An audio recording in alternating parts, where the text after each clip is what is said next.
Hey guys, what's up, how's it going? My name is Rob and welcome back for another video. In today's video, we're going to be doing another community-based portfolio review video. So if you guys are brand new to this series, or if you guys missed the previous video I did, I actually started doing community reviews of different portfolios using Blossom Social. So if you guys don't know, I've been a big fan of Blossom Social and we have a pretty strong community on there. And what we've been doing is I've actually been going inside people's portfolios, and you can actually link your portfolio to Blossom Social, and I can actually take a peek at people's portfolios, and I've been doing different types of reviews. Now this is kind of basically a work in progress, and I'm not sure exactly how we're going to do the format. We did one video so far, and this is going to be the second review video that we've done so far on this channel. So the last video we did was a little bit more of a longer form type of review video, and in this video I'm going to do a little bit more of a shorter version. I'm going to do a quick little overview of the portfolio that we're going to review today, and then I'll give my thoughts towards the end of the video, and we're going to see if this format works a little bit better. But like usual guys, let me know what you guys think in the comments, and if you guys do enjoy this video, be sure to give it a big thumbs up and remember to subscribe to the channel. And if you guys want to be part of these review videos, be sure to sign up for Blossom. There's a link in the description of this video. You guys can set up an account. It's completely free to use. You guys can also view my own stock portfolio and everybody else's stock portfolio on Blossom Social as well. And what I'm going to be doing in the future, I did originally do a post on Blossom where I made people post comments and ask you guys if you guys wanted your portfolio to be reviewed, and then I just picked people from that post. I'm going to be doing a post in the future which is going to be another round of portfolio reviews. That's probably going to come out maybe next week or sometimes. So definitely make sure you're on the platform. Give my account a follow, and then when you guys see me do a post, you guys can post in there if you guys want your own portfolio to be reviewed by me and published on this YouTube channel.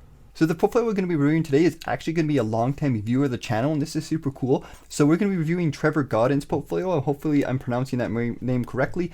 Trevor's been a big fan of the channel. I've actually seen him publishing like way back, actually publishing comments on this channel like way back in like I think 2020 or 2021. He's been around here for a long time. He's a long time supporter, so it's actually pretty crazy. It's actually super cool, and that's actually pretty awesome. So when I seen Trevor's name on there, I knew I had to do a portfolio review of him because I just wanted to do him a big favor, because like he's been a long time viewer, and it's actually pretty crazy to think that people have actually been watching this channel for multiple years now. It's actually pretty cool, and I do appreciate the support, guys. It's absolutely amazing. So in today's video, we're going to be focusing on Trevor's portfolio. So let's jump inside Blossom, let's check out his portfolio and do a quick little bird's eye view, and then I'll share with you guys my thoughts. So first thing we're going to do here really quickly is take a peek at Trevor's portfolio on Blossom here. So here's his Blossom account. Here's a portfolio. You guys can check his account out if you guys want to follow him.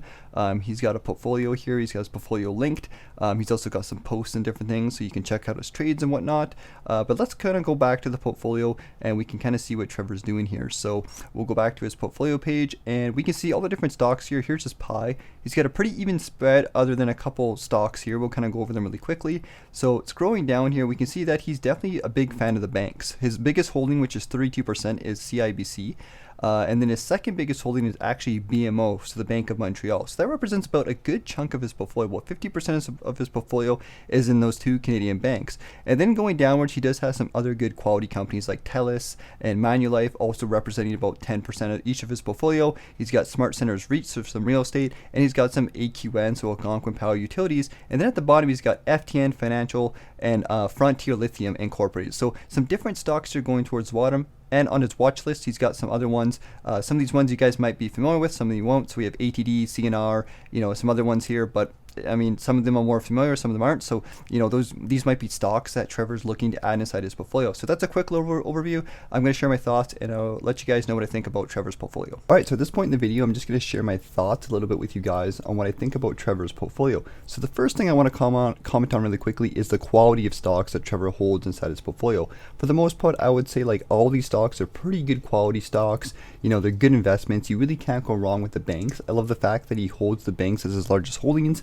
BMO, CIBC, all great stocks, and some of the financials and other things like that. He does have a few other ones like AQN and stuff like that with a little bit more riskier stocks, but nonetheless, good quality portfolio, good quality stocks, and I think Trevor's done a good job of identifying that and picking good quality companies. The boring companies, the companies that aren't super interesting, but if you want to make money in the stock market, especially with Canadian stocks, those are the type of stocks you want to hold. Now, in regards to that, one thing I do want to bring up really quickly is that Trevor does hold a big chunk of his portfolio in the banks, and actually quite a bit, like over 50% of his portfolio is in the two biggest banks. So that's something to probably consider. You might want to diversify a little bit. He does have some nice diversified sectors, so to speak. He is a little bit heavy on the financials, so he does have a fairly diversified range in terms of stocks, but when you look at the allocations of these stocks, he's holding a lot inside of the banks and the financials. So if I was to recommend something for Trevor to possibly do, is look at the holdings that you have and maybe consider, for example, bringing up some of the allocations or bringing up more of the percentages of the other stocks inside your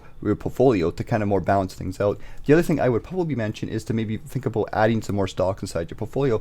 And if Trevor is kind of like building his portfolio out over time, this is perfectly fine. You know, you're going to start with a portfolio with a couple of small stocks, and then as you go, you're going to add layers to your portfolio and it'll grow. So that's perfectly fine with that. The third thing I want to mention really quickly is that it might also be you might also want to consider maybe diversifying into international funds, things like US-based stocks. I think Trevor's portfolio is 100% Canadian stocks, if I'm not, if I remember correctly, or if it's not 100%, it's very, very, very high. In fact, that it's pretty much, for the most part, holds all Canadian stocks.